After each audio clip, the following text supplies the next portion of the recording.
ওম শ্রী গণেশায় নমঃ। ওম নমঃ শিবায়। তো বন্ধুরা, আমি আমাদের ভিডিওতে খুবই সংক্ষিপ্ত আলোচনা করতে চলেছি।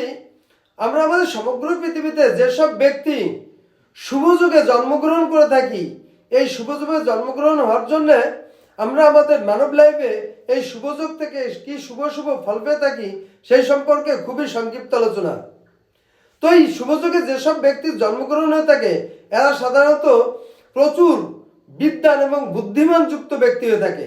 এই শুভ যুগে যেসব জাতক জাতিকের জন্ম, এরা সাধারণত সর্বকার্যে শুভ ফল পেয়ে থাকে। এই শুভ যুগে যেসব জাতক জাতিকের জন্ম, এরা সাধারণত শোভন বেশধারী যুক্ত হয়ে থাকে। এই শুভ যুগে যেসব জাতক জাতিকের জন্ম, এরা সাধারণত শুভান্বিত ব্যক্তি যুক্ত হয়ে থাকে। এই শুভ যুগে যেসব জাতক জাতিকের জন্ম, এরা সাধারণত পরোপকারী যুক্ত ব্যক্তি হয়ে থাকে। এই শুভ যুগে যেসব জাতক জাতিকের জন্ম, এরা সাধারণত সদালাপী এবং প্রচুর মিত্রজন যুক্ত হয়ে থাকে। এই শুভ যুগে যেসব জাতক জাতিকের জন্ম, এরা সাধারণত সমাজপ্রিয় এবং সমাজসেবী যুক্ত ব্যক্তি হয়ে থাকে। এই শুভ যুগে যেসব জাতক জাতিকের জন্ম, এরা সাধারণত ধার্মিক এবং ধীমান যুক্ত ব্যক্তি হয়ে থাকে।